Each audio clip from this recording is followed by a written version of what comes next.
And then Brother John is going to be, he's a brother at the Friary in St. Louis. He's going to be here in the next probably half an hour or so. He had to leave pretty early to get here.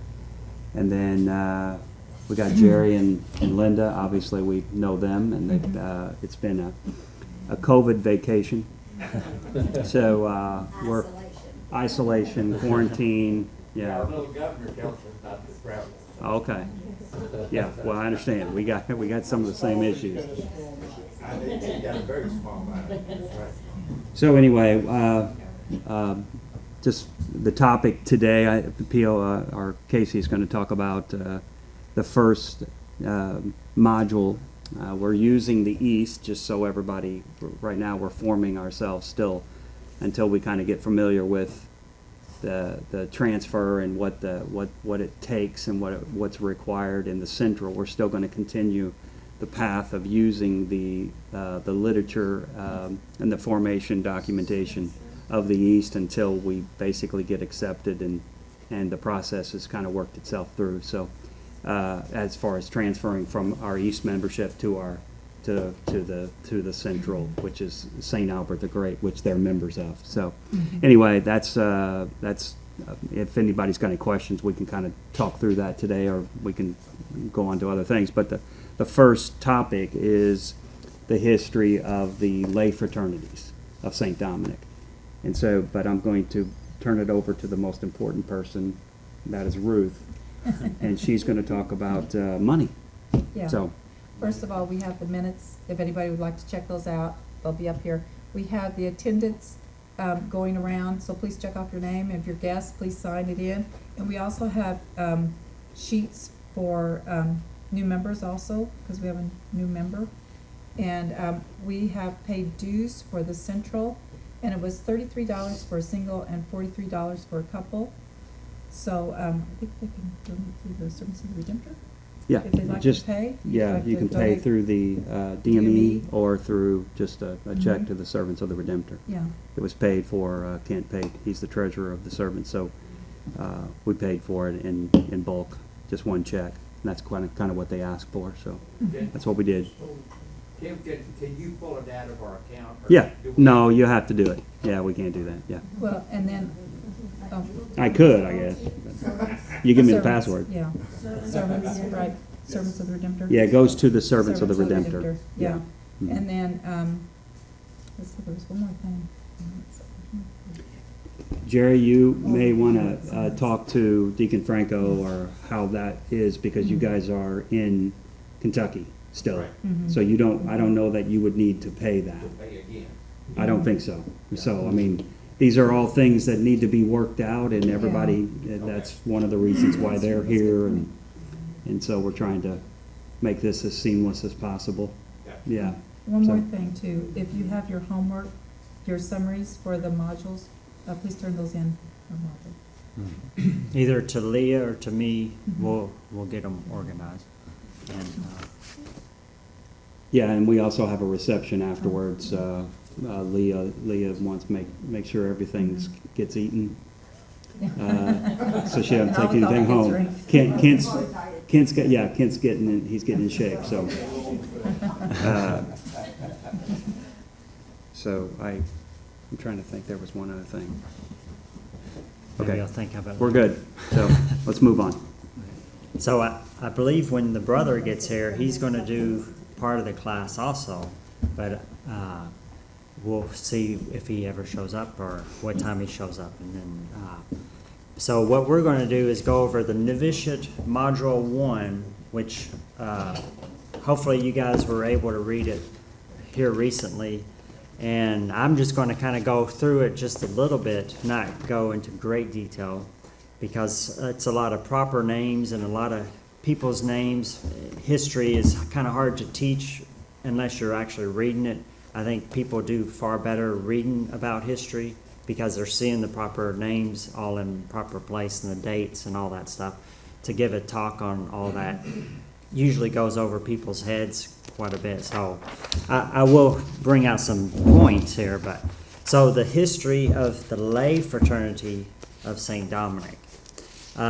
Basically, it's has always attracted men and women who love the Catholic Church, and they want to serve the Catholic Church in a way that's more, I guess, more radical or more prominent than the regular person who sits in the back pew or whatever in the church. So a deep love of the Catholic Church should be in all of our hearts, and I think that is, from everybody I know in here, that's always, we wear that on our sleeves. We know we love the Catholic Church, despite all the what you might hear the media say, or despite all the other stuff that's going on. We know it's a divine institution. We know God set it up, and ultimately it is protected from God. But of course, it's getting crucified in a way that the resemblance of the church is almost hard to recognize. Just like the resemblance of man and God was lost during Christ's crucifixion, that it's only the outward appearance that we can't be deceived, just like we're not deceived by the Eucharist being hidden behind ordinary bread and ordinary wine. And so we have to have deep faith to see through all that stuff and not get influenced by what the world says the Catholic Church is, and everybody else who kind of hates the Catholic Church. So we kind of got to be very aware of that, and our love for the Catholic Church sees through all that stuff, and it's more of a supernatural theological virtue of love of the Catholic Church.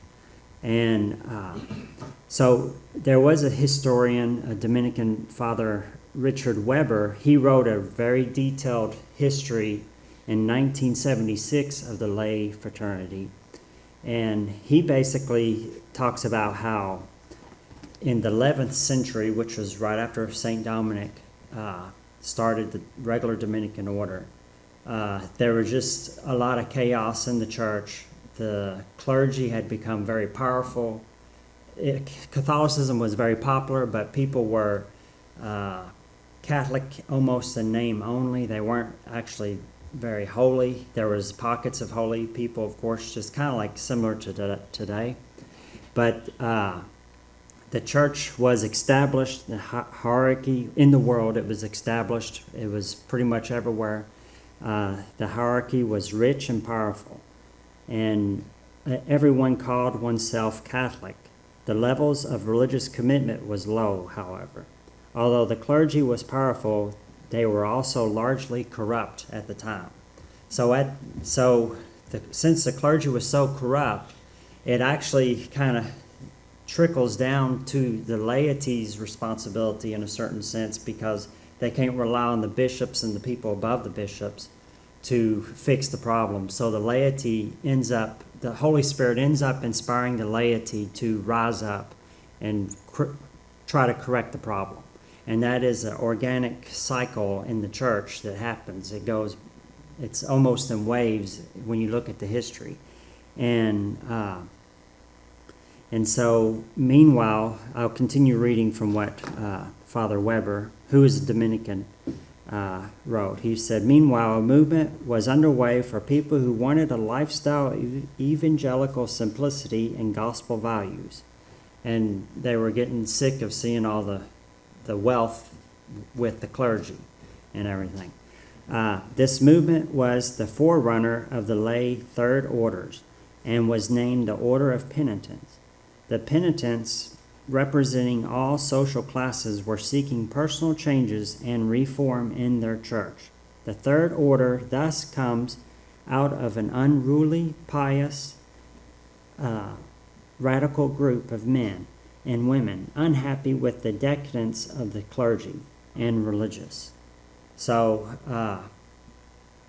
it's just so similar to what we're dealing with today, unfortunately. Like the cycle. So in a certain sense, we see why Evansville kind of sprung up with all these people who want to be third order Dominicans, because we've already been run around the circle multiple times with our local clergy, with our we've seen the scandals, we're aware of the scandals, we know of the corruption just here in Evansville, and we're sick of it actually, and so we need to do something to try to fix the problem if it's possible. So, but with God, all things are possible. So we'll see what happens. The Dominicans, I'll continue on what he says. The Dominicans, when they went to Paris and Bologna and Cologne and Barcelona, found that the people who welcomed them were the laity and not the clergy. So this was a unique thing. And this, when I was in religious life, we ran into this a lot, where the local priest, just the regular priest at a parish, they kind of have a clique thing where it's not, they don't relate to the religious aspect of the clergy.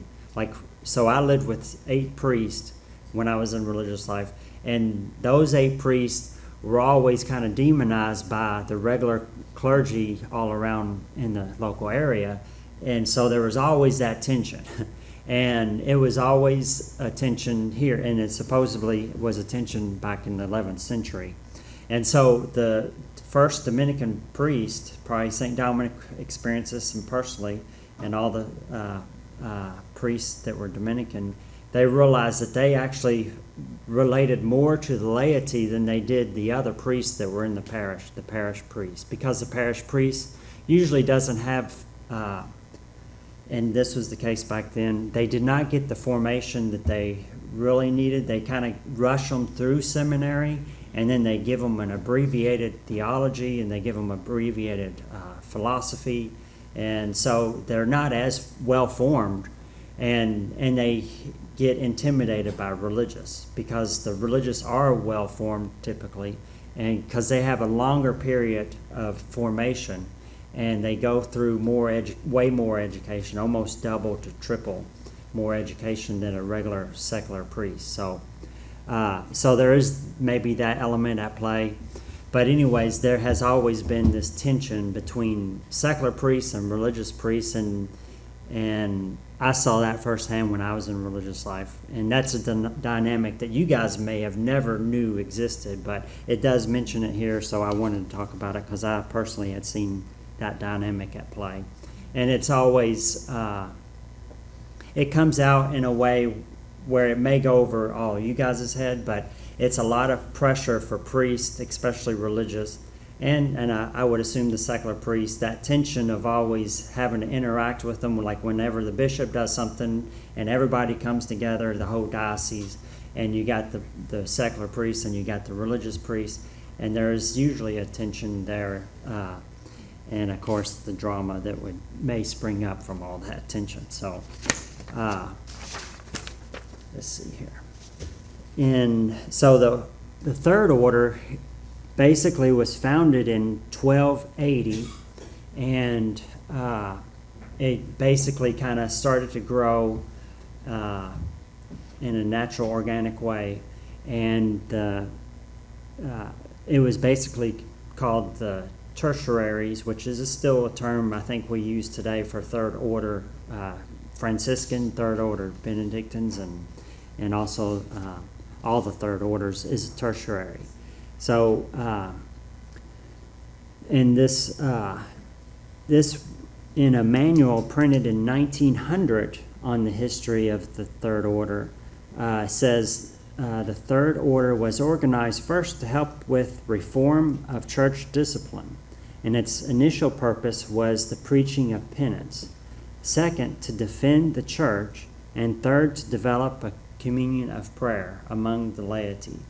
So one of the things was to defend the church, which kind of falls into, are you still giving a little presentation? Yeah. Okay, so Kent's going to give a presentation about the militia, which is a Catholic term. It's Catholic roots, and he's going to explain how a militia is needed to balance out corrupt clergy and a corrupt government.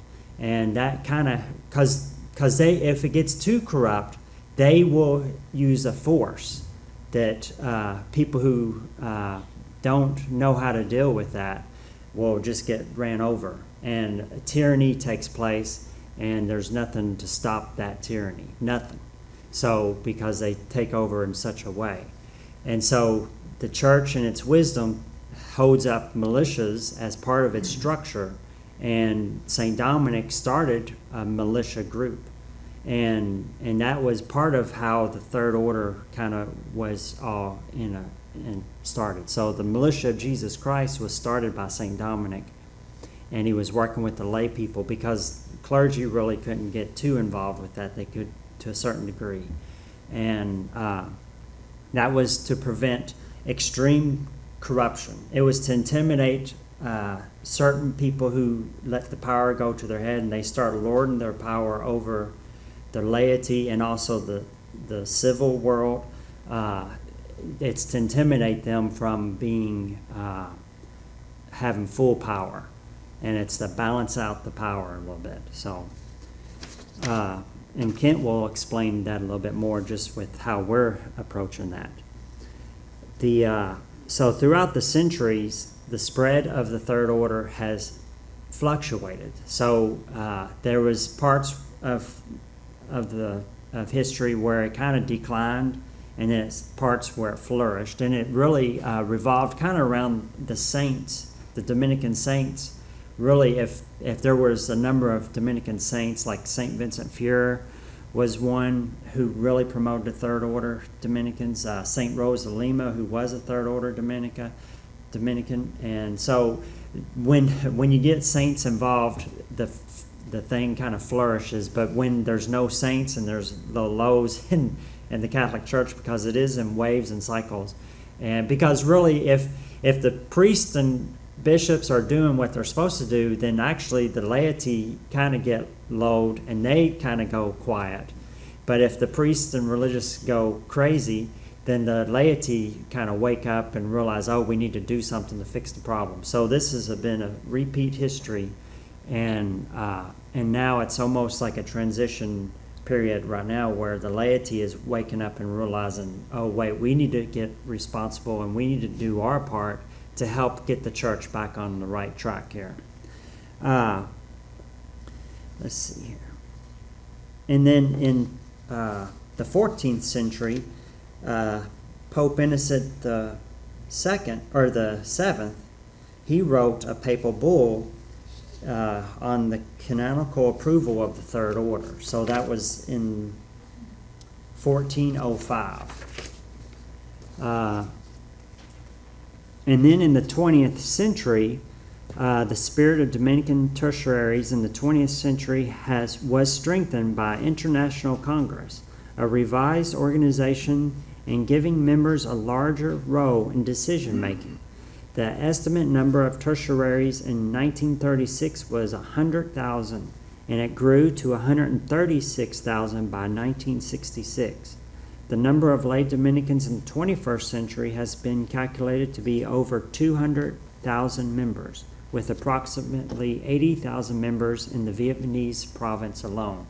And when I was in religious life, I was really good friends with a lot of Vietnamese Dominican nuns, and they had a vast. I mean, they're vast. I mean, it is unbelievable. It's like you can't even count how many there were. But they were very holy, very powerful witness, and really showed me how awesome St. Dominic is, and because they were so faithful to him. And I was friends with the group that was in Texas. So in the 21st century, we have John Paul II, who mentioned he basically mentioned the Third Order Dominicans, and basically he was saying that faced with morals and values that have seemingly declined to the biblical state of Sodom and Gomorrah, along with social, economic, and ecology disasters that continue to devastate humankind, there is no better time for the lay Dominicans to answer the call to go out into the deep. So that was John Paul II.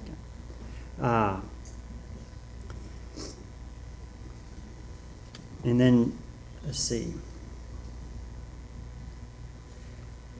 So another Dominican saint that we can look up to and has also had a big influence with the Third Order Dominicans is Blessed Pierre Giorgio. And he has a quote, he said, the laity must become living beatitudes. And he's talking about the Third Order Dominicans. So basically, that's the whole module. I kind of went through it, pulled out the main parts. There is a lot of proper names. If you haven't read it yet, please read it. And you can get the names and the dates locked into your memory better, maybe, by reading it, instead of me just talking about it up here. Any kind of questions about this? No. Everyone should have received. Excuse me, please. Oh. Oh, okay, we got. Come on in. We got the brother Brother here. John. Come on in. Come on in. I was afraid I was gonna interrupt Max. Oh, no. Yeah, now come on in if you would like. Yeah, yeah, sure. You can come up here. Yeah, yeah, Up here on the panel discussion. yeah. Hello, sorry. Oh, that's okay. Good to see you again. Hello. Thank you, hello. We don't, if you want a social distance, that's okay too, you know. We can- I thought about, I Yeah, had my it's okay. mask. It's all right. I tell you what, I really have to, You have to go. so you can have him. I'll speak on the end. How is Mike gonna get back? He's gonna find a way. Okay, gotcha, okay. So, yeah, there you go. So we're, okay, Thank so, you, thank sorry to you. interrupt that. No, What it's now? okay. We have a. Oh, okay. We have a consecration going on Oh, with the okay. diocese, and that's, a lot of the masses are going on at 9 o'clock or so today. It's 33 to the Virgin Mary. Yeah, so that's why there's not as many people here. But Deacon Tom, it's gonna be, and I'm Father. Thanks, Deacon Tom. Father Jack and Father Jim's on vacation, but Father Jack couldn't make it either, so that's why we didn't have mass. So anyway, we were talking a little bit about the history of I the heard that, yes. lay fraternities. Just a and little bit. We just, oh, good. So do you have anything to add to that, or? I didn't. You didn't get a chance Not, to- not enough to know where you Yeah, was talking about some of my favorite saints, but, you know. yes, so- sure, Yeah. sure. You were talking about Vietnam also. I've been there twice. Oh, yeah, wow. And Vietnam's very dear to my heart. Vietnamese Dominicans are. So I teach through Zoom. I teach the Vietnamese Dominican nuns Oh, wow. English every Uh-huh. once a week. And matter of fact, I was just getting texts from 2 Dominican friars driving down here. They're Vietnamese. So, but yeah, the laity there are very powerful. I think there's 115,000 or 120,000 in a country of 73 million that's only 10% Catholic, so it gives you an idea of kind of their energy. Literally, like each parish is run by the Dominican laity. Yeah. Either they're the catechists or the DREs or the secretary / administrator of every parish. Every parish church that I went to, that I visited in Vietnam, has a side chapel, if you will, a chapel just like what you are doing here. Every parish has, and that's just for the lay Dominicans. And so they pray every Sunday together as a group. So yeah, they're on a different level, in a good way, but they're on a different level. Yeah. So I heard Vietnamese just as Yes. soon as I walked in the door, and I perked right up. So, Yeah. yes. Yeah. It's very true about them. So. Mhm, Yes. mhm. Yeah, they're amazing. It's a goal. So- We should make that as a goal. Yeah. Yeah, I mean, it sounds familiar, actually. I mean, it seems like that is what the Holy Spirit is leading us to become that here for Evansville. Again, I can't say that in Fort Wayne or Cleveland or anywhere else, but here in Evansville, that seems to be where we're being taken, if you will, or led, if we accept. So, obviously. The idea of trained is a weird word in a way, but trained laity, trained people that have had formation, that participate in real theological study, Mhm. and then they're running the parishes. That's the vision, right? That makes all the sense in the world. Mhm. And so this idea, but yet they come together for prayer first. and how those two are woven together is really, I think, a great vision for the laity that Vietnamese have it, so. Yeah, one of the things that I was going to interject as I was talking is, I think Pope Benedict XV was a Dominican tertiary, Yes. if I remember right, Mhm. and then also Pius XII was, and he made an address right before his death. I think it was October, maybe September of '58, and he was talking directly to the. He introduced him as the militia of Jesus Christ. He said militia of Jesus Christ, and he used the term which addressing them in a way that he was looking at it on a global scale, that, you know, the laity need to be organized in a way, and he was calling the lay Dominicans to do that work. And so it's on the internet. You can actually download it and read it because it's a great address. But and I think he saw what is happening. What he saw it before it happened. We're seeing things unfold in a manner that he saw 60 years ago. So, but addressing the militia of Jesus Christ, the Third Order or Dominican laity, whatever we want to. It seems like you can probably clarify what the term is now, because it seems like every time I get on the internet, I read something different, you know, so what we're called. But anyway, it is important that, like Pio said, you know, the militia is it's a Dominican term, but it's a Catholic term. And that's, our forefathers saw that. They studied the Catholic Church.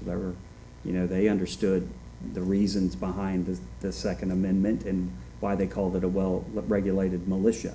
You know, so these things are all American, you know, so we're just basically trying to give it a Catholic root and teach people the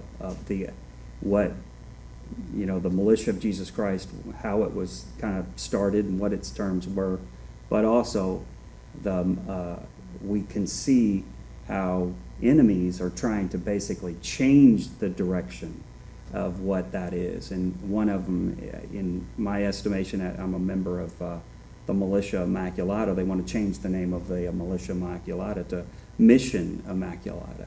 It's almost like politically correct to make that change.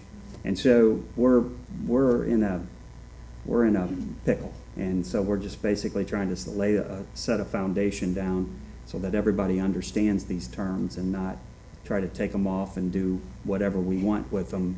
Here's what we are as Catholics.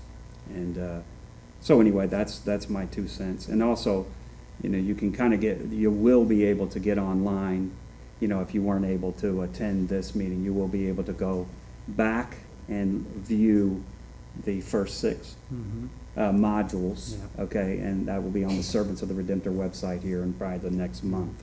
Yeah. So you can kind Probably of less than a month, Probably- because I only have one more to edit. so. Okay. So anyway, we kind of clip it out, make it, you know, what it is. But this allows people to always kind of join and begin formation, so we don't have to wait a year to start over again, kind of like the RCIA program. We'd like to do that as well for everyone. So, but nonetheless, this allows us, and you'll be able to. We'll send an email out and let everybody know that you know, they can kind of keep up and kind of go through their formation and ask. We assign a mentor to everyone that comes in so that they can ask questions to whomever's been through it all.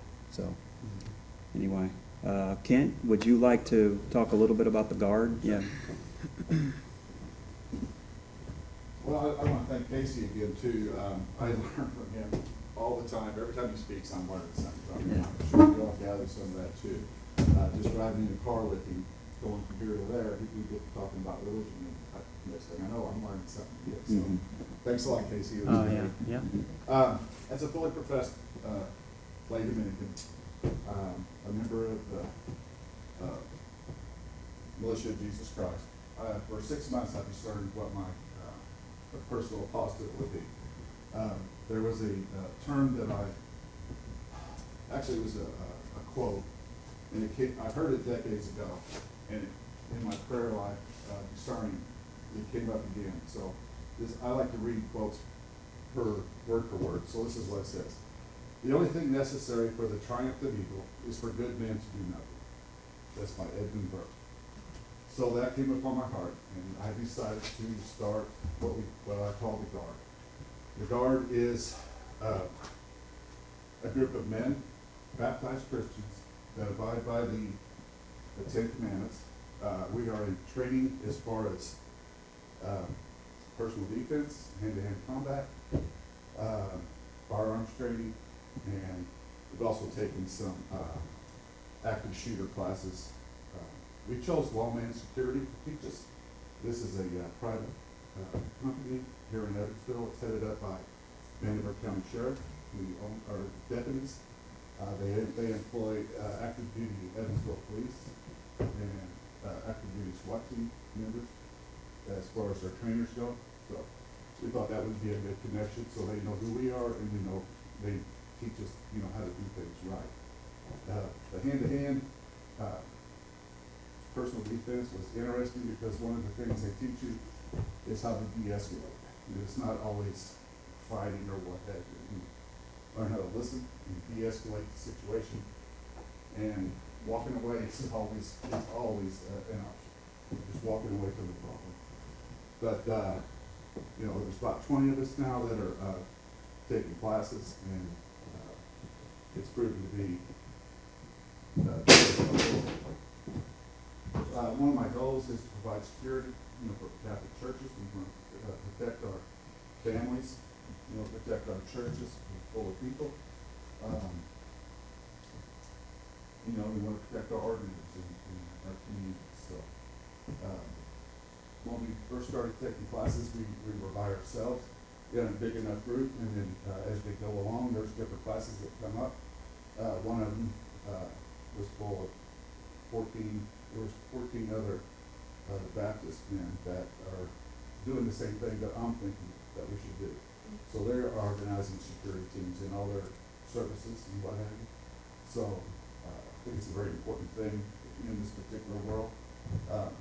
We have our eyes are open and we see the evil of our times. And to confirm that, there was an instance in California where the statue of Unicef was torn down, and the archbishop of the community, the very next day came out to do an exorcism prayer, and he is quoted as saying, "So we offer that prayer and bless this ground with holy water, so that God might purify it, sanctify it, that we in turn might be sanctified." There's a lot that people don't know. There's a lot of ignorance of the whole history. He's talking about Father Sierra, the whole history of the church, so that they can appreciate the great legacy the church has given us. These exorcism prayers were done because it says here, he did the prayer of the Rosary, also the prayer of exorcism, the St. Michael prayer, because evil is here. This is an activity of the evil one, who wants to bring down the church, who wants to bring down all Christian believers. So in this particular time, we even heard about it in our reading today about the twisted and degenerate people of those times. But it's, we see devil worship in all of our halftime shows, every award for, every award ceremony from Hollywood, and the devil worship is present. So there's a lot of scary people out there. So we're just preparing, doing a little security, and getting our men together. Thank you. Thanks. Okay. All right. We've been going for about 45 minutes, so. Do we need a break or something? Well, I mean, yeah, it You doesn't guys- matter. I You don't wanna- know your normal routine, so. No, well, I don't think so. We try No, to they're saying no we break. try to get people in and out. I mean, everybody's got their Saturdays pretty much booked, so we'd like to hear from you. Okay. If you want to stand up and at the podium, that'd be fine. If No, not, I think, because I really want this to be more of a conversation. Mhm. This is not a presentation, and I don't really have anything to say in the sense of like from a formal standpoint. So first, I want to welcome you. I've heard a lot about a lot of you, but I haven't, and a few familiar faces from Louisville days here. Hi, Ellie. I didn't get to say hello to you yet. And Ken and Flora, I see them all the time, so. So just want to welcome you and say hello. It's nice to meet you. And my name's Brother John Stylberg. I'm a Dominican. I'm a cooperator brother. I'm one of the few what used to be called lay brothers, which would probably part of this history of how lay people, if you will, were part of the Dominican order. But my big feast day is next Friday with St. Juan Macias. Is kind of my favorite cooperator brother of the order saint. That's next Friday, I think, the 18th. Martin de Porres would be another biggie. And I'm originally from Louisville, Kentucky, which is how I bumped into a few of these folks. So I'm not far. I've been to Evansville many times and know the area. I moved away, did a number of things. I'm kind of a late vocation to the Dominican order. It took me a while to submit. It was a battle, and I lost eventually. But I fought the good fight for quite a while, stubbornly. But it didn't work out so well for me. Knowing that's being sarcastic, it turned out great. But so anyways, right now I'm stationed in St. Louis as part of the Central Province, St. Albert the Great, province of Dominicans. My role just changed last year. I was teaching at our high school in Chicago, Illinois, Fenwick High School. And I just got moved to our what we call our House of Studies, excuse me, Aquinas Institute of Theology, which is basically our seminary, our house of formation, where we train our future Dominican friars, most of them to be priests in our order, to be our preachers. And I served basically an administrative role there. I had a lot of administrative experience before I entered the order. And so this is a way of really kind of the Holy Spirit taking past experiences, gifts, talents, abilities, experience, and kind of throwing it into a way that serves the order. So I'm very happy to do that.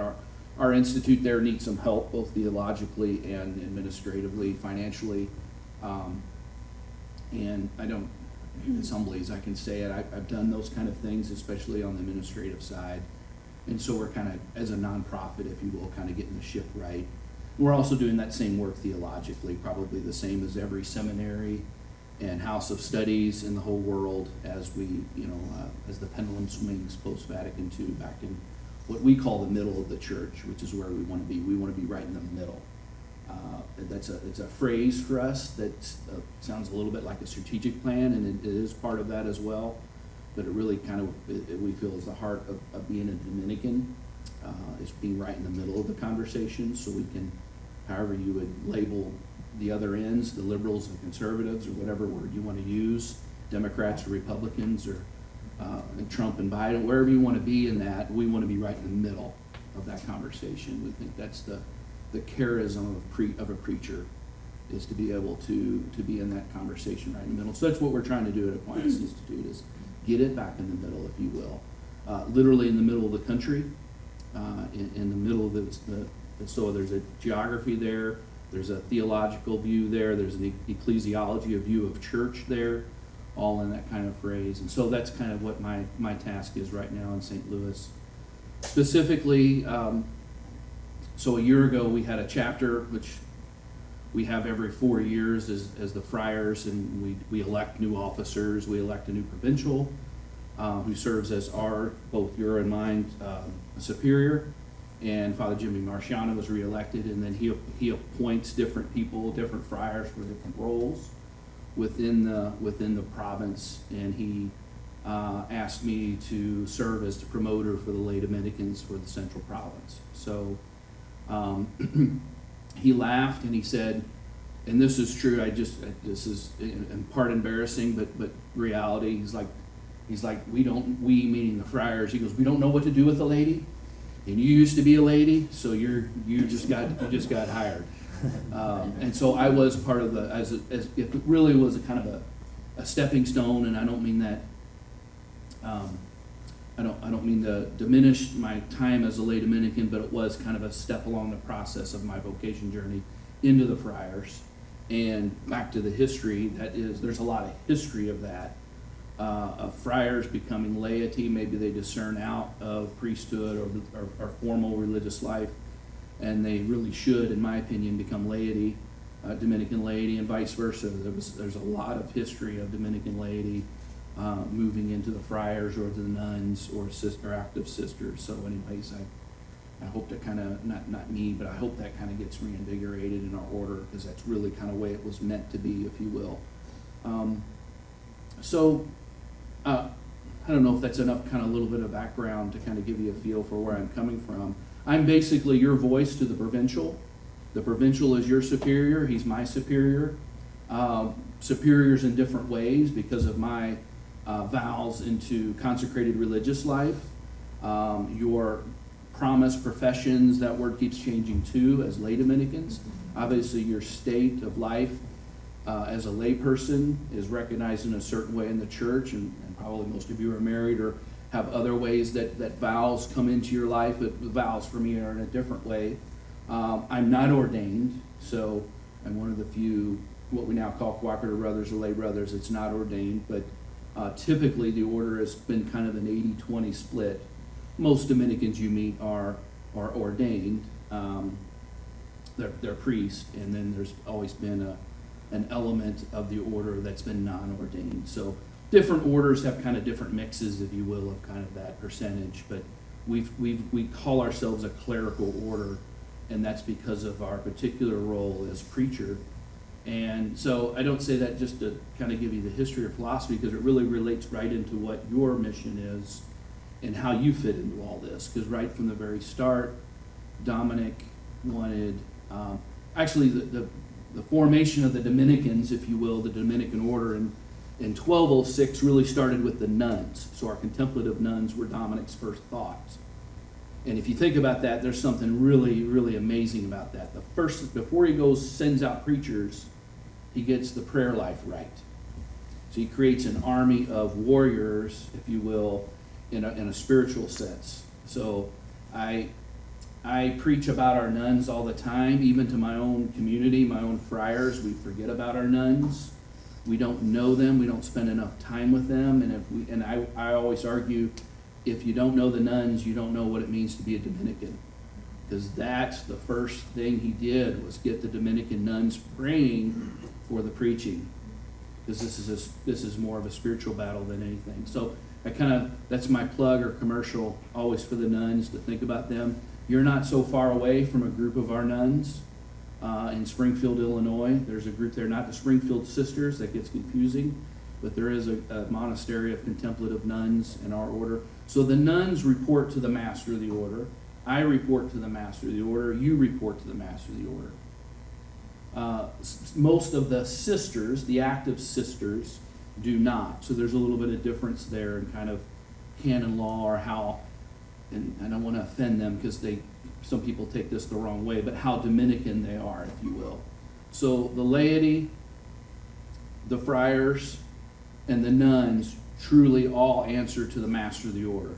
So your rule of life, your structure, the way you've decided to live your life, your profession has all been in lieu of the master of the order.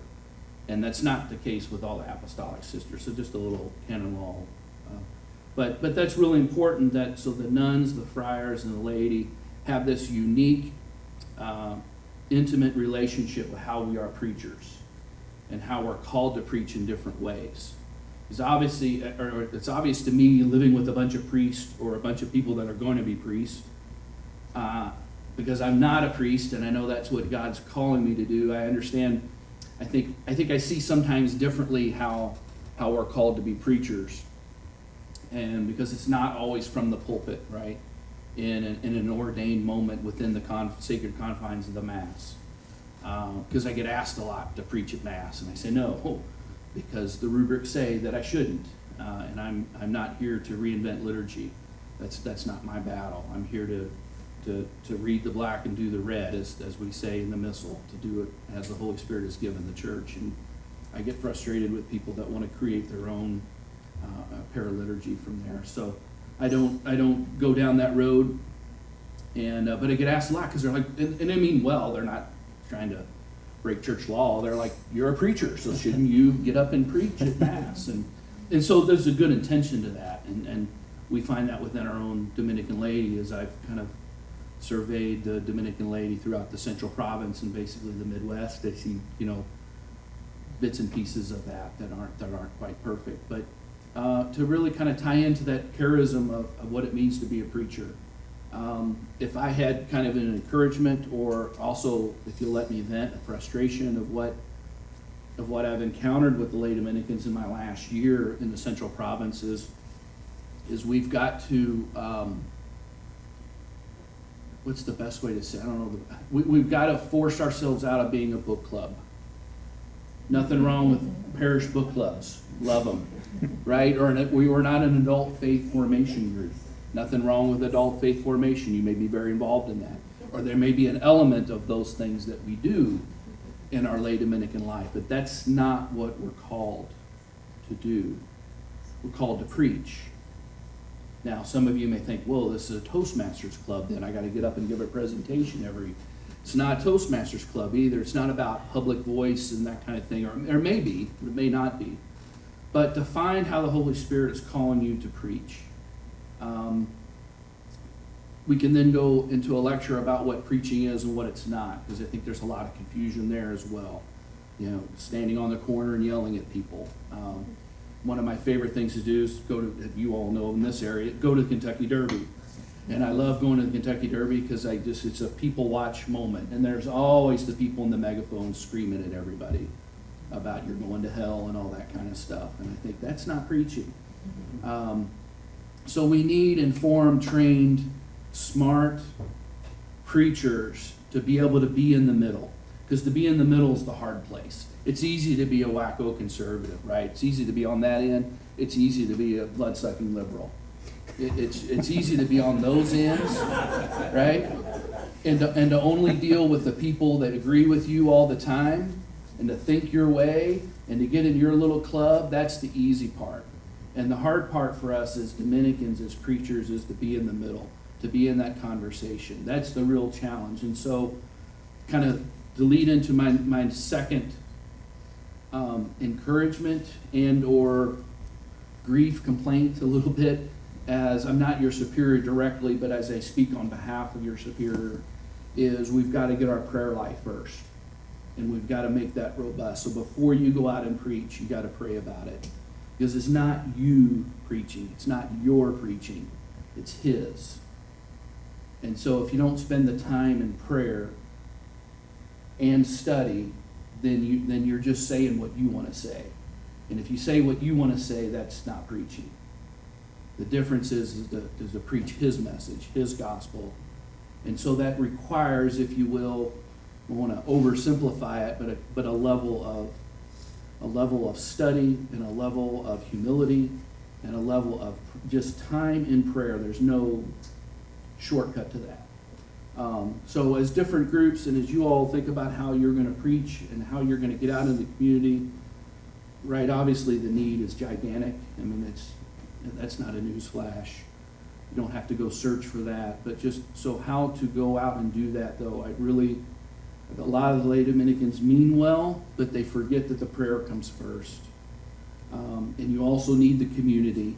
So that's kind of in a way that a same point A and point B of point number 2, if you will. That it's not about you and your preaching. It's about the community's preaching. Our preaching as Dominicans is a communal aspect. On the front end, on the back end. If I go say something that's stupid, my brothers are going to tell me. And they're supposed to.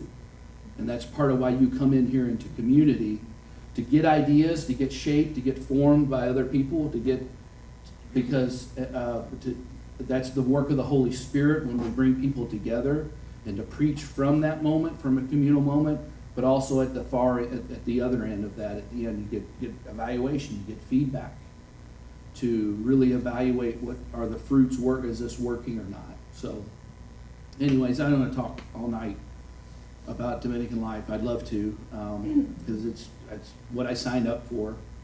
I'm all in, and it's been the right thing for me. It's been, praise God. I'm a big baseball fan, and Lou Gehrig's, I'm the luckiest man on the face of the earth. That's the way I look at it, and really believe that. So But I'm here to help you, and that's where I want to kind of go with this and stop being a monologue and be more of a conversation with you. So to kind of bring that up to speed a little bit, I'm not here on an investigative trip to kind of look behind the scenes and make sure you all are doing everything right. This is not a visit. There sometimes needs to be visitations like that. One of the tools, if you will, that our superior visits our community once a year by our Constitution. And that's what he does, is come and evaluate how we're living our life and to get feedback. So this, in some sense, is a visitation, but it's not a visitation as if you all are in trouble. Really, this visitation is to kind of get our ducks in a row, get everything in order so that this transfer process, or whatever it's called, because, be honest with you, the constitutions don't deal with this. So we are all pioneers. We're all figuring it out, okay? And so that's good and bad, and probably created frustration for some of you all at times, because and like me, I want to, I'm a strategic plan guy. It's what I'm doing, is implementing a strategic plan in my job, and I can do that kind of thing. I want dates and plans and steps and all that kind of stuff.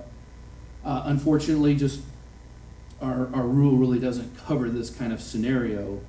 It does cover about forming new groups. Groups become chapters, but not necessarily when one's switching provinces in this kind of geography moment that we're in. So want to get all those ducks in a row, if you will, just to kind of do a double check and to make sure so that we can help this process, because that's what the two big things that have to happen, and I'm getting ahead here, but is the provincial council for the laity in the central province will vote on any time, let's say Evansville, Bloomington, Indiana, new chapters, new groups that want to form. So first and foremost is the laity provincial council vote. And then that is, if the vote is yes, then they take that to me and I take it to the provincial and say they'd like to form a new laity chapter in Evansville or wherever the case may be, and then the provincial signs off on it. So there's a kind of a two-step process that we have to get to. But I know that the provincial, so I have another argument and beef and complaint and time. I want to vent about our current provincial laity council and what they're not doing. They should be meeting this September, and they've decided not to for COVID. And I'm really frustrated with them about that. And I'll get into that maybe a little bit, why that's so important.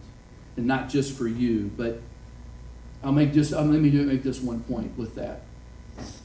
If we're not participating in the communal government structure of the lay Dominicans, then you're not a lay Dominican. You can't just stand up and say, I'm now a lay Dominican because I want to be a lay Dominican. There is a structure. There is a superior.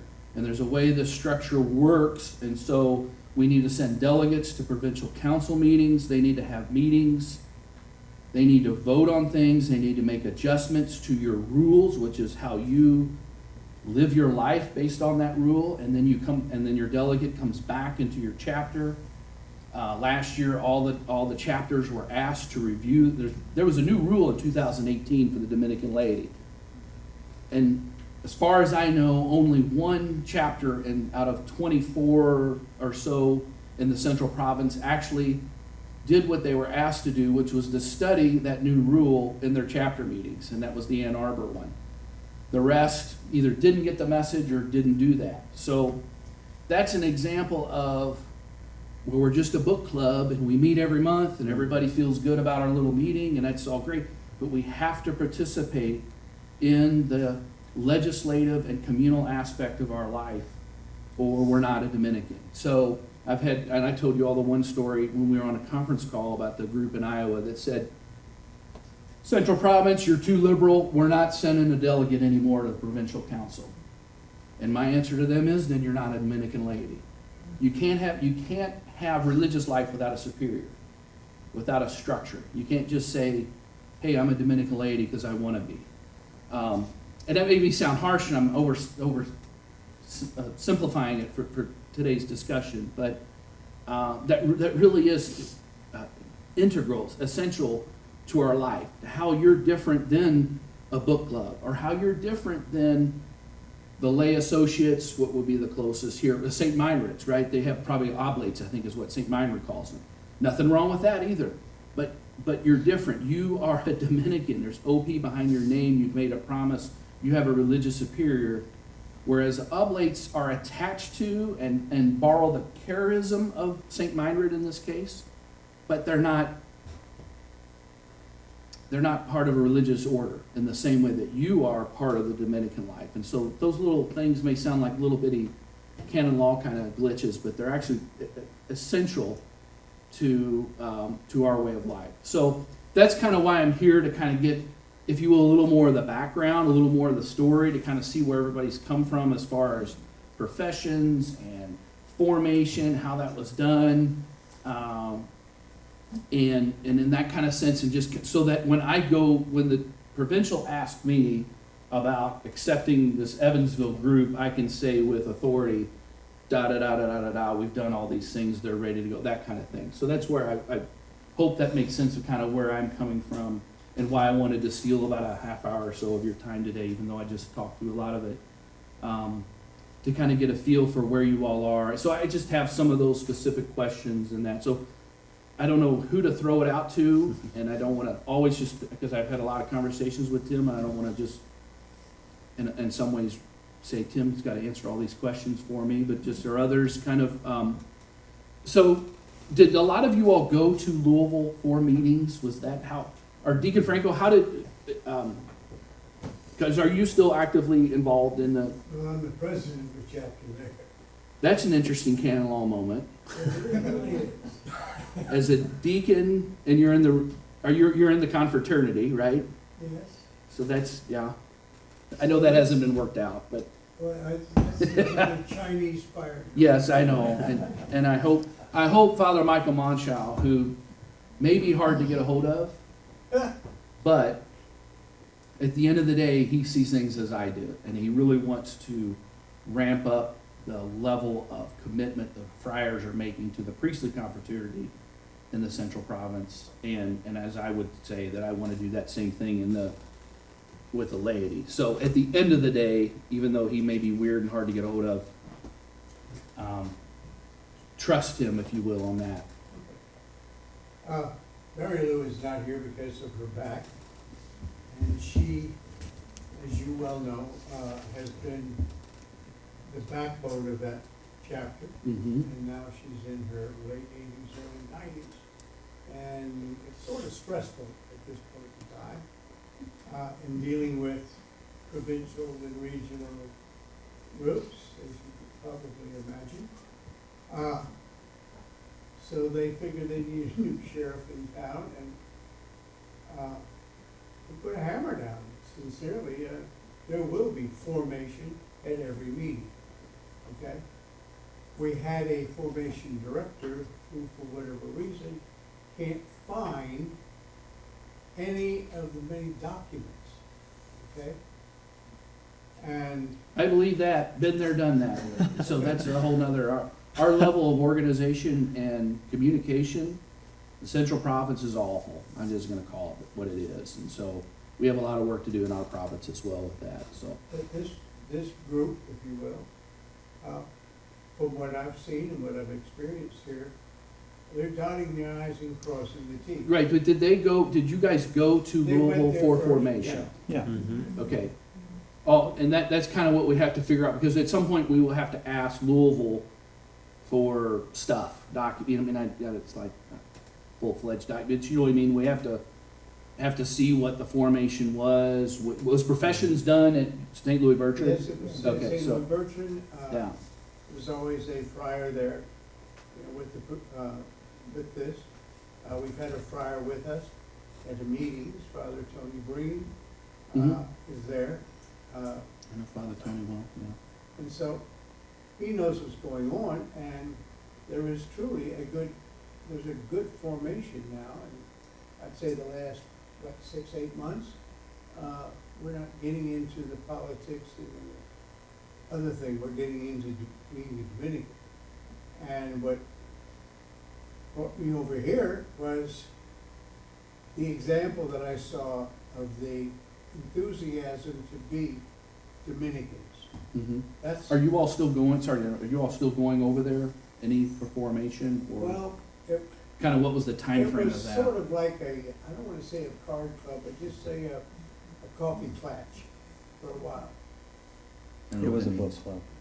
Well, yeah, no, I'm not evaluating theirs, I'm saying, but were you, did you all drive over a lot Yeah. of times, and are Okay. you still? Yeah. The first 2 years Okay. were there. Brandon Field, who I know was, Brandon, yeah. was the formation director there, And he Uh, lives here. and he so. lives Right, here. right, still So- teaching in southern Indiana or Mhm. something? Yeah, well, he was, he agreed, he was gracious enough to come and form us, so that although we always sent a delegate to the meetings, we were formed here. I got you, okay, Our that's. a little more postulant bigger. and That our makes sense. novitiate was here. Didn't know about that with Brandon, Right, yeah, right. that fills in. So, the gap. and that was based on the particular directory, agreeable to the rules. And So, Brandon, I think, is a fully professed, He's fully. Mhm. so that, Since that 10, I helps. think, Yeah, 10 or I thought 11. so, I Yeah, think he even was when I was part of that chapter. Right. But, But they so went, that's they good, 'cause went that, through all of the steps and all the modules. yeah, no, I don't, I believe that, and I'm not so worried about that, because really it's, Central Province and Eastern Province modules are different.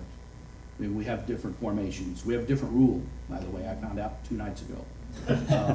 That we can't, How so do we we have get one, the- we have one rule, and so none of you, I would, unless you know how to, anybody know how to read Latin? Unless you know how to read Latin, you're not reading the most current rule, lay Dominican rule, I found that out 2 nights ago.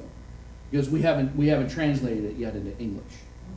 So you can go on op.org, right, the order's website, op.org, you can go into documents, you can print, op.org. op.org. Not central. Correct, no, so this is universal, this is Rome, this is Dominicans all over the world, and it has all documents, has their documents, you can read our constitutions if you're Okay. really bored or, that kind of thing, but so, there's the lay Dominican, or as approved in 2018 at Fatima, when they all went there for the International Congress, whatever that's called, they wrote a new rule, which they needed to, but, didn't go far enough, but it's okay. So they wrote a new rule. Well, it's in Latin, so you can go to op.org and go to documents and you can print off that rule.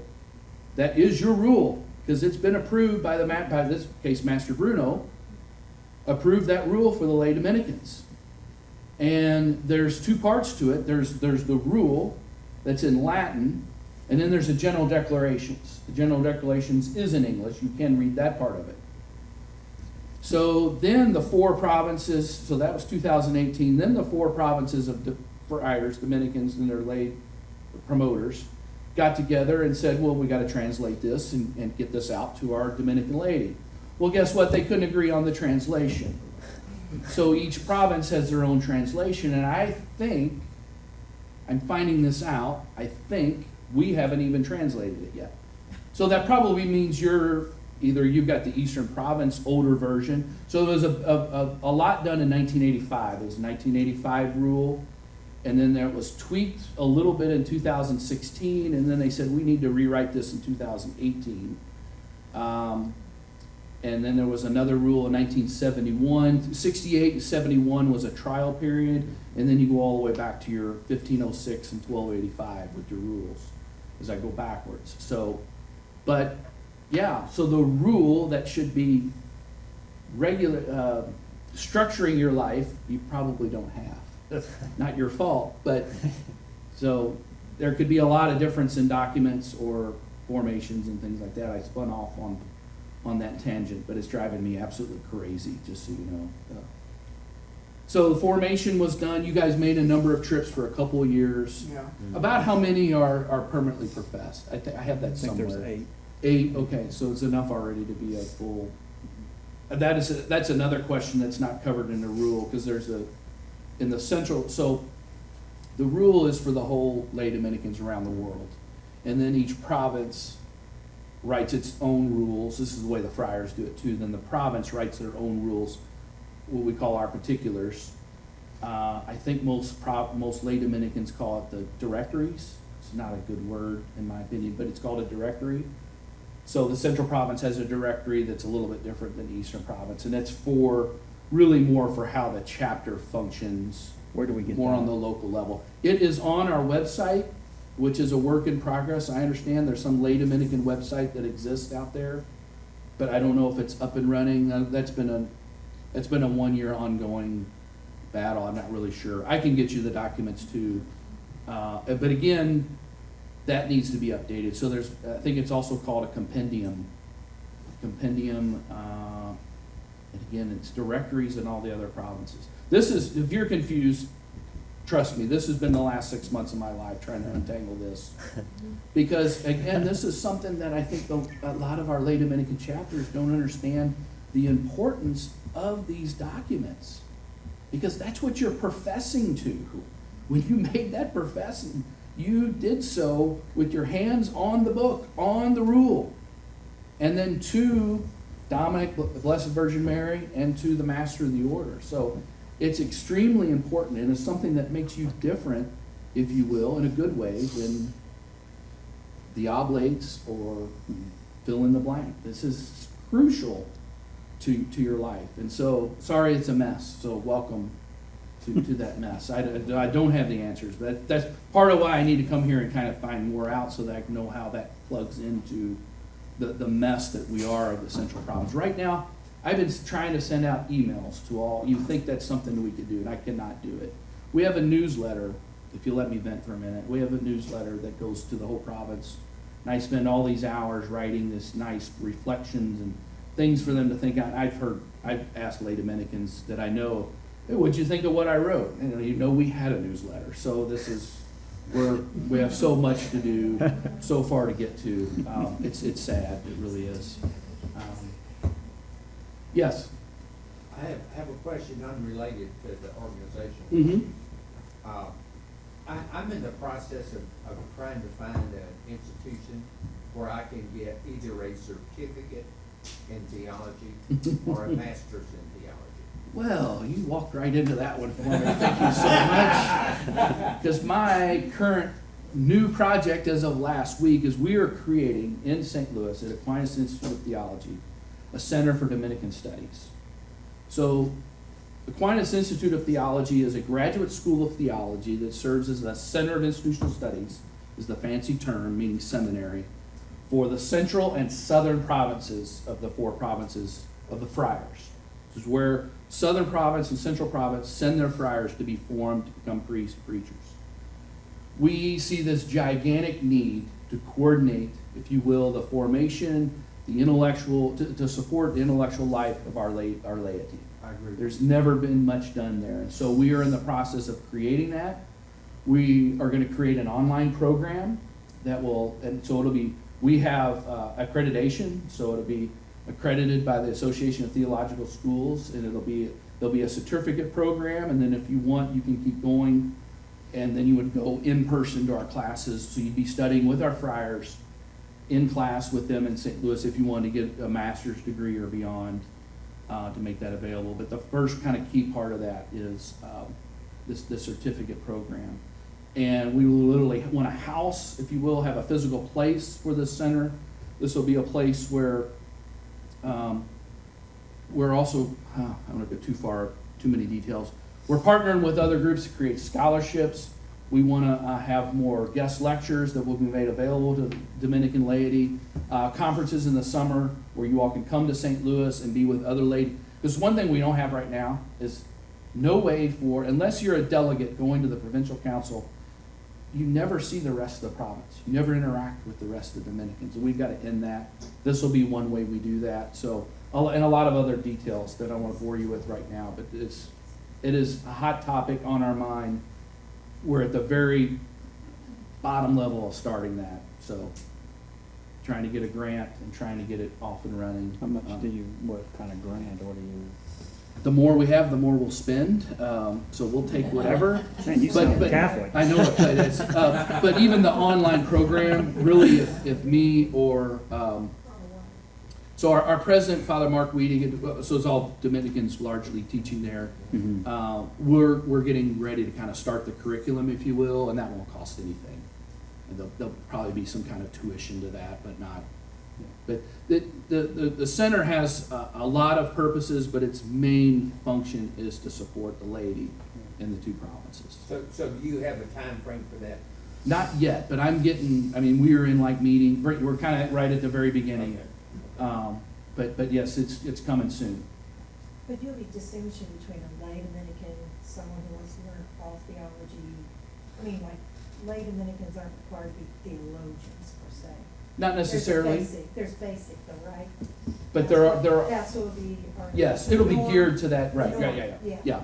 So, now, we are a graduate school of theology, so it probably assumes that you're at some level of master's degree, not whether or not you're getting your MA in theology, but that you've had college, that kind of thing. You know what I mean? It wouldn't be like a high school or like a confirmation level. So it would be geared to the adult learner, but certainly not for people that are trained in or have previous So like theology. those conferences you're gonna have for lay Dominicans, that would Be be. just for lay That Dominicans. would be awesome. Yeah, yeah. I'm gonna start something, so I say this now, it holds me to it. Whenever this dust settles on this rule, because I think this is so important, I was gonna do some conferences on Zoom this fall as part of my role as promoter. It's kind of the ball I've dropped. I haven't done a thing really with leading conferences and spiritual formation for the laity in the central province. So I thought, well, then COVID hit, you know, what am I gonna do? So I'm gonna do some kind of Zoom stuff. But now that this mess with the rule is, we're in the middle of that, that's gonna be the first couple of talks, if you will, that I'm gonna give to make available to all the Dominican laity. I don't know exactly how that's gonna work out, but that's fundamental that we get that So first. do you know the rule or you don't know I know the rule. I don't know Latin. Now I have a whole house full of people that do, the rule? That helps someone. and it's only a 4-page document. So they're like, "Let me know. We'll translate it. No problem." That's not my point in a sense. My point is that a lot of people didn't even know that there was a new rule, and that they should have been paying attention to that. That's my more. There's a lot of communication. Yeah, that's my more worrisome, that, like, when the Lay Dominican International Congress gets together and writes a new rule, that is important for you. You should be really paying attention to that. Like, our general chapter, right, which is the whole Dominicans throughout the world, was last August in Vietnam, right, and we elected a new master of the order. Well, also came out of that was all our new legislation. Well, you want to talk about a bunch of gossip queens. We were so into reading emails every day about what was coming out, because that totally changes our life. Because new rule, new legislation comes out, it structures everything we do. So the friars are all like, what'd they vote on today? You know, what's our, you know, how'd they change this? You know, because there was actually discussion about getting rid of the word cooperative brother for the lay brothers, which I am all for, but that fizzled. But so things like that do impact our life. I'm more worried that people just didn't really even know that, oh, there was a new rule in 2018 and we should be paying attention to that. It's not drastically different than the previous one. It's not like there's all this change, but it's just that idea that is a really important document. This is what it means to be part of the order. Questions? Other thoughts or questions? Sorry, I'm doing way more talking than I wanted to. Can you all talk about how does servants, I was on the website looking around, how does servants of the poor fit into all this, or that kind of? Servants of the Redemptor. It's okay. Servants of the Redemptor. Can you read my- Redemptor, yeah. Redemptor, and my notes down. What's your question? So is that the title of the group, or is that just, Yeah, I don't well, know. when we first started, we started in 12, and it was the prompting of our bishop, Bishop Charles Thompson, now is Archbishop of the Diocese of Indianapolis. He had a letter read that he had written, and clergy voiced it at the pulpit of each parish about the mandate that Obama was passing in healthcare. And so it was, I think it was termed mandate unacceptable. And at that moment, that was the declaration of our bishop that went out to us, which was obviously very relevant. But he was later looking for clarification from the USCCB. And so that mandate told us to, hey, look, religious freedom is under attack. I understand all that, I guess I just Oh. don't know, like, Yeah, well. is that the title of this group? Right, so in the what we sense did of- was, yeah, and so I mean, I because understand of the mission that, and that, and then what from I- the bishop, but. what's that? I understand the mission and being from the bishop, but that, in a way, you say this nicely, the lay Dominican part is separate from the bishop. Well, no, we haven't really looked at it as different, largely because we formed our group under him, not even knowing about the lay Dominicans. Okay, but that's what I mean, that's So- where the words, if you will. Yeah, so Yeah. he allowed us, the vicar general, or no, the judicial vicar. Mhm. He's the one that basically helped us form our charism and allow us to So operate. is it a canonical entity within the diocese? It is. Okay. Well, it's a de facto association, and it's formed in the diocese. Does it of have Evansville. its own bylaws and formation, No. initiation, or any of that kind of No, stuff? Okay, no, so it's no, just- and that's by design, I see. largely because, well, we didn't know canon law and how Yeah. organizations. That's a question I've had Yeah. from a lot of my superiors when they've looked at the website, and they're like, well, Yeah. are they wanting to be lay Dominicans or servants of the Redemptor, or is that a different? Because you can't be in two orders, right? You can't, No. you have to have, so it's not an order, but I just, you know what I mean, when you go to a website, it's confusing to us. Well, Um, it's not intended to be. Right, We're right, trying right, to but- use terminology that we were familiar with. And that was the terminology from the Dominicans, from the East. So we've basically tried to communicate to both, because we recognize that we're Catholics. We're recognizing that, the Dominicans are recognizing us as Dominicans, but we're also Hoosiers. Yeah, and no, we're, no, it's fine. You know, Americans. You don't and- have to and- be just lay Dominican, you can be another group, so that's just, but I couldn't quite, I didn't know how to. Right, what to so make it. we're- Because there was a lot of emphasis about it being approved, or, I mean the right word, but having the bishop's backing. There was a lot of language on the website about that, which is great, it was fine, we wanna keep it. I think that's in one of the loop, things so- that the East says we have to do.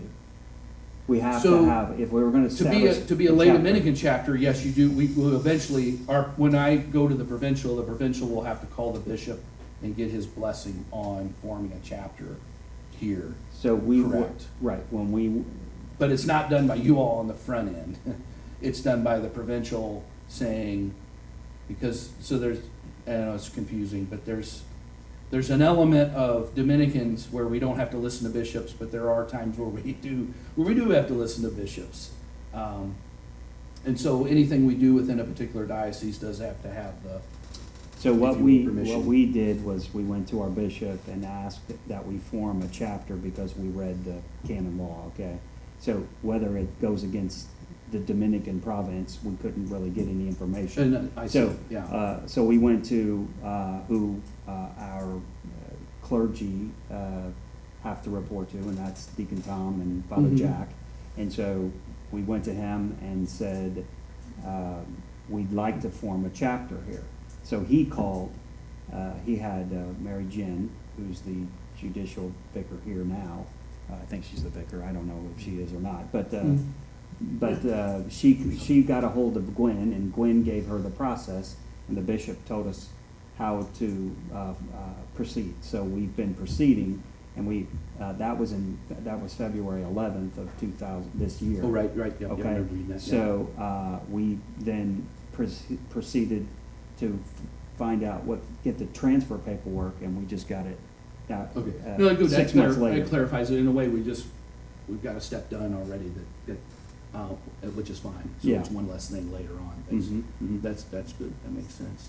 There was a lot of just the words and that, and I didn't know if that, Well- which is fine, and maybe that's something you all discern as the Holy Spirit, something that you all wanna do, it doesn't make any difference, I just didn't know if it related directly into the forming of the group / chapter, so.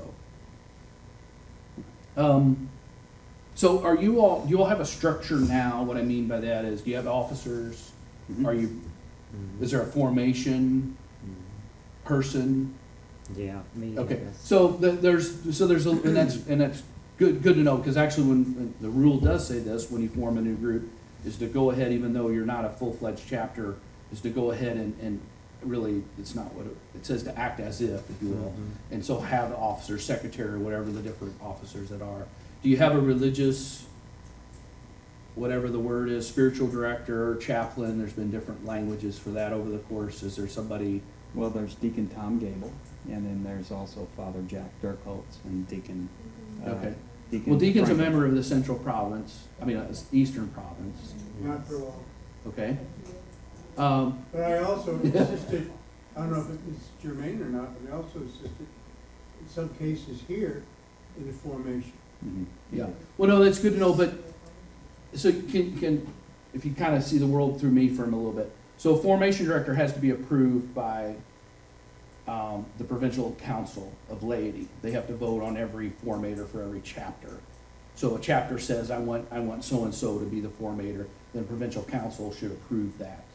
So, but that's fine, I mean, we're not even there yet on that end. And the rule does say to act as if, to just go ahead and elect officers but I'm just trying to get all the loops that we need to pass through. Mhm. As far, and same with, it's up to me to find each chapter a spiritual director. And so there's the rule with that should be a friar or any Dominican in vows, and then it can be a diocesan priest or deacon with permission from the bishop. So again, that would be something, if we wanted it to be you here, that's something for me. The chapter tells me who they want it to be, and then I work through with my provincial to say yay or nay to that. And then in that case, there'd be another step to ask because you can't do anything without the permission of your bishop. So that's why there's a kind of a difference between the secular, the confraternity of the priest, because their primary religious superior is the bishop, not the master of the order. So there's something different between the lay Dominican and the confraternity of the priests and deacons. I'm not saying they're less Dominican, but they're Dominican in a different way. They don't have the same rule, they don't follow the same rule, and that rule's not approved by the master of the order, and they don't make profession to the master of the order in the same way the Dominican laity does. So there'd be some weirdness there. Another step that we just have to work through, whether it's one of the, I forgot the name of the two priests that help you a lot, a deacon. It can be any of those, but we just have to work more steps in the process Mhm. to get, again, another area where we have to get permission from the bishop. Mhm. Because their ultimate superior is the bishop, not the master of the order. But two priests and the deacon here have gone through most of the formation for the confraternity is a forming a base of working with the laity. I mean, that's their function, is to be almost a conduit. And so the part of the formation for the priestly fraternity is basically most of the modules of the lay Dominican group. And I hear you, I think that's a wonderful thing, just that there are, I guess I wanna say also that there are differences. Yeah, That they're not lay Dominicans. no, they're not lay Dominicans, but I mean, as far as the history of the order and all of the modules. Correct, Much right, better. no, and that would make me, in the sense of the promoter going to the provincial saying who should or shouldn't be the chaplain or the spiritual director of that chapter, that would make me say, that's a great pick, because that person is very Dominican, if you will, has gone through the same training as this, what I would say, let me say it more theologically, it's obvious that the Holy Spirit is working through him in a Dominican way. He's part of the confraternity, he's done all this training, he loves coming to their meetings, very Dominican charism he has. And so therefore, he'd be a great person to be that. Does that make sense? Yeah. But there is a line in the sand, though, between the two. Mhm. There's Yeah. some tweaking in the syllabus. Right, I'll and get you that too. grandfather him in because you became a lay Dominican before the order, Yeah. could really figure out what we're gonna do with people that are ordained, but they're in the lay Dominicans. And we're like, wait a There's minute, that's a there's problem. quirk with that. 2015, we went to a congress in, I think it was outside of DC, and we met the master of the order. You've told me So this, You heard about that? yes, you told me the story, I know, Yeah. yeah. He's like, We don't know what the hell you guys do. It's the truth, right? It came out of Vatican II, and they thought they And clarified the year everything. later, He made the decree of including.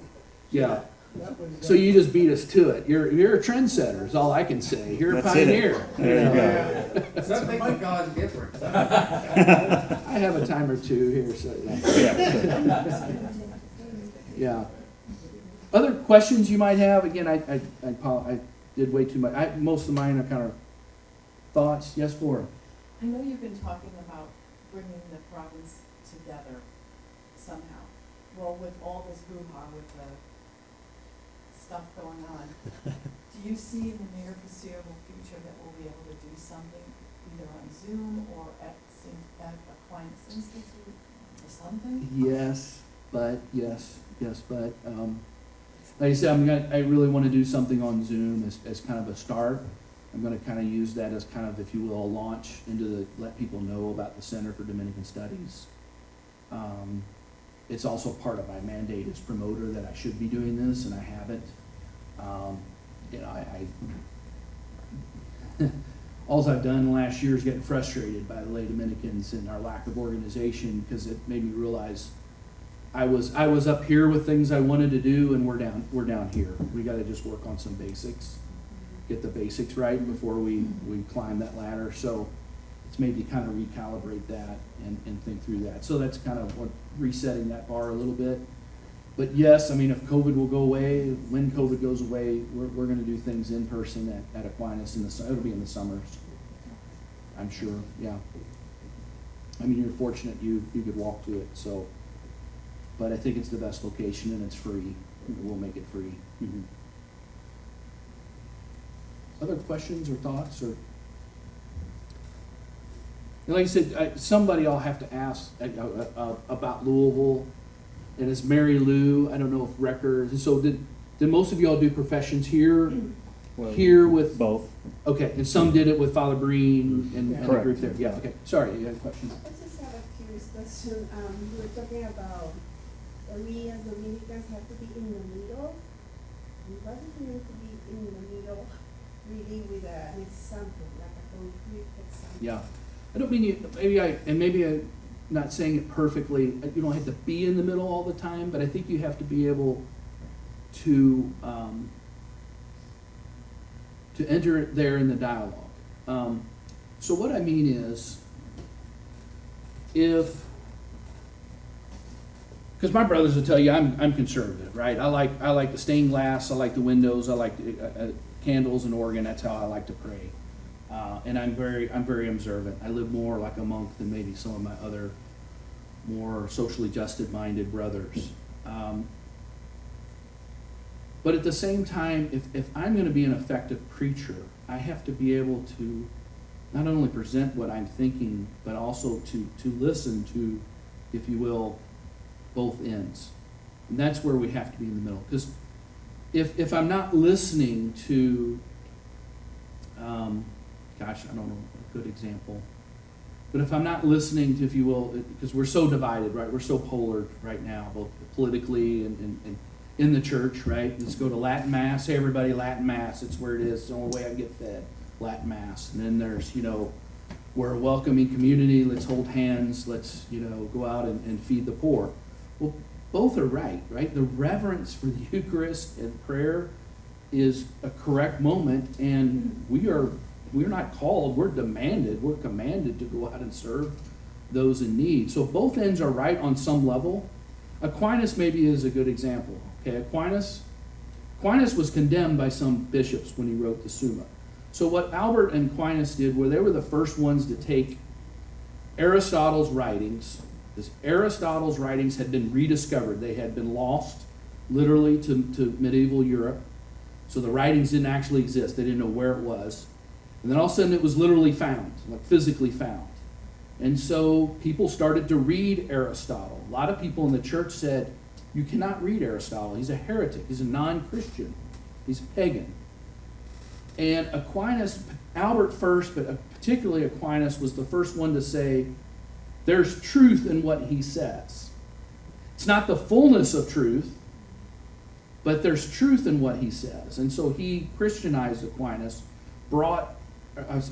Christianized Aristotle, brought Aristotle's thoughts out to the Christian world, and used what he thought was true and good, beautiful, but also, if you will, took it to the next step. That's a Dominican thing to do, to find that truth in the middle there. And again, after Aquinas did that, he was condemned by some bishops.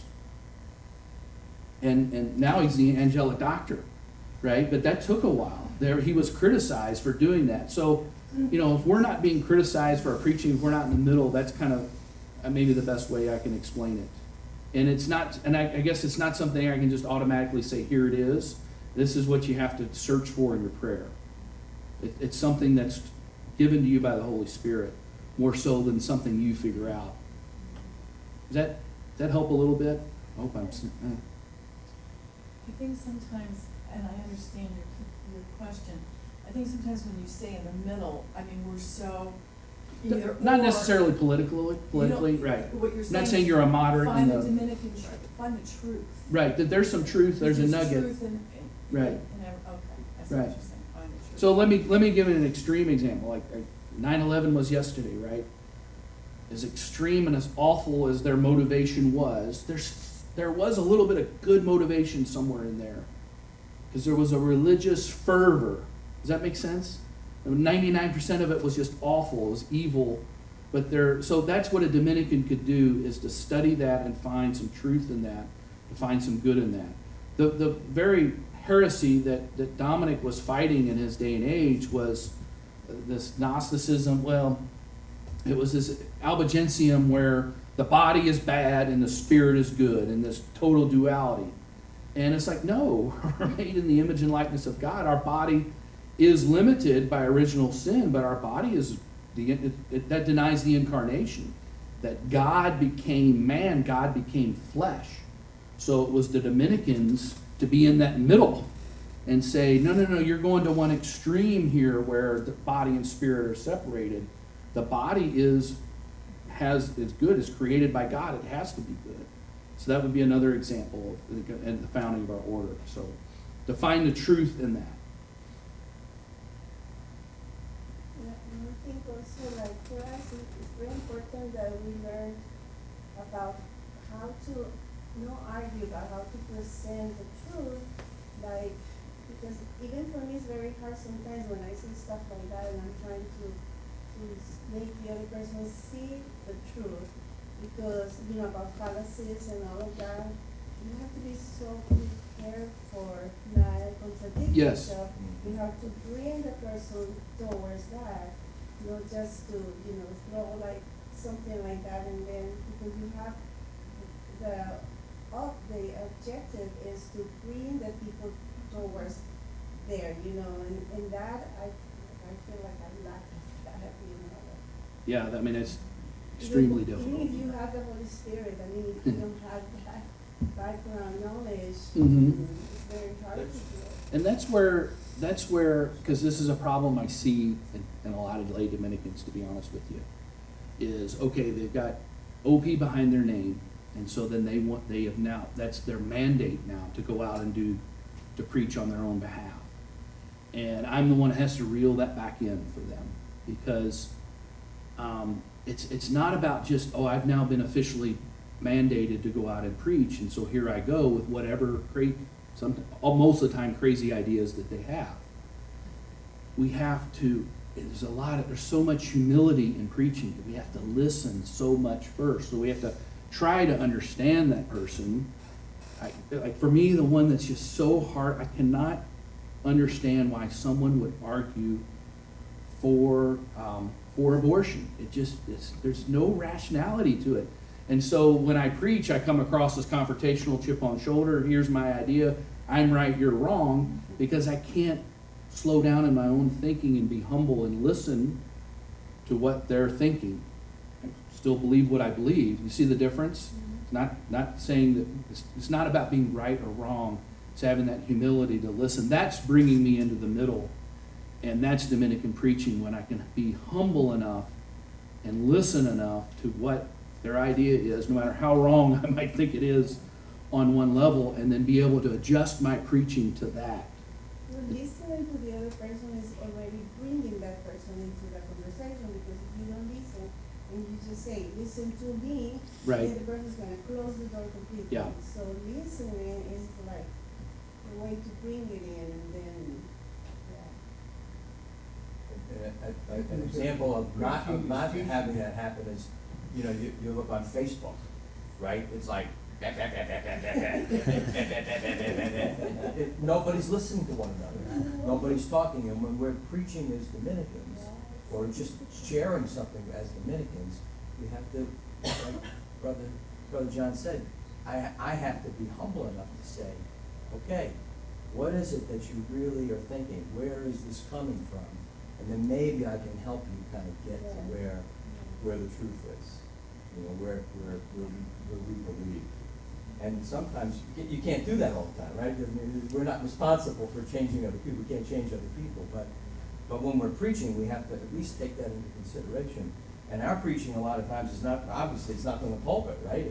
It's usually like just person to person, or within this little small group here, doing something simple. But every person here affects hundreds of other people out there in the world.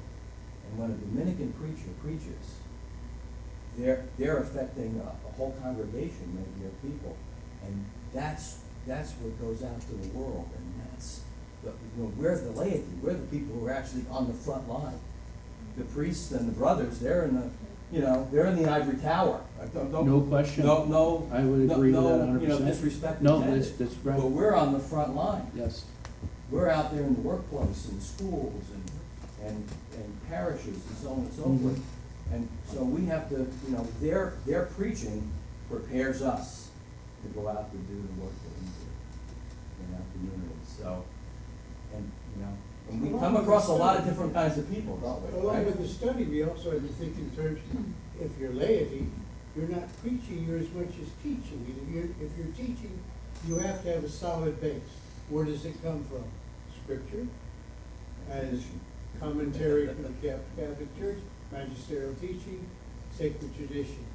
If you know that particular subject based in there, then you can listen effectively and then come in softly and not convince, not to overlord them, but to say, I agree with you, but. Yeah, well, it's Christ that does the conversion, right? And so Yeah. we're just leading them. That's my role, is just to lead them to Him, and He'll do the rest. But close your ears, Ken. This is a complaint I have, because it's very related to just what we're talking about. With a lot of lay Dominican groups, when we're in book study mode, well, what book should we read next? That's a bad question. What book should we read? But what is the need in the preaching that should drive what we're studying? So my study is driven by the preaching. The need that I find or hear or in my prayer about what I should be preaching on, that's what I need to go study. Does that make sense? It's not about just, hey, I like this book or I like this spiritual author. No. It's about, the study is not to put diplomas on my wall and say, whoa, look how smart I am. The study is all for the preaching. And so when we get into book study mode, and which book should we read next? That should be based on, well, what do I need to learn to be a better preacher in this moment that I'm being called to?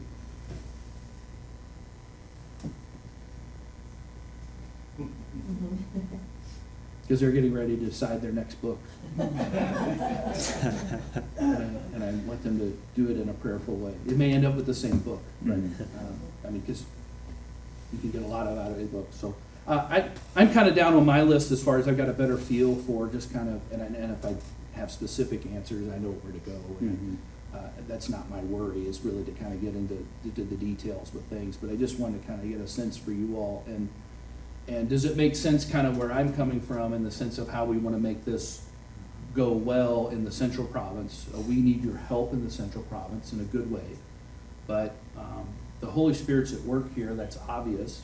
And when I tell the story, because I talk to the brothers always ask me that I live with about what's going on with the lady. They're interested, and I told them I'm actually missing a chapter meeting in our house today for this. But it's their interest, and they always perk up and go, whoa, the Holy Spirit's at work.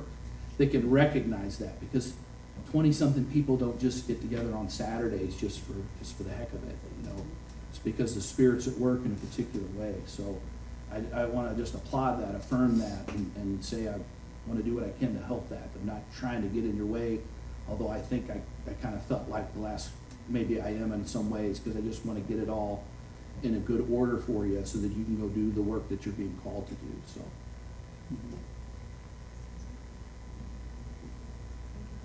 Thank you. Thank you all.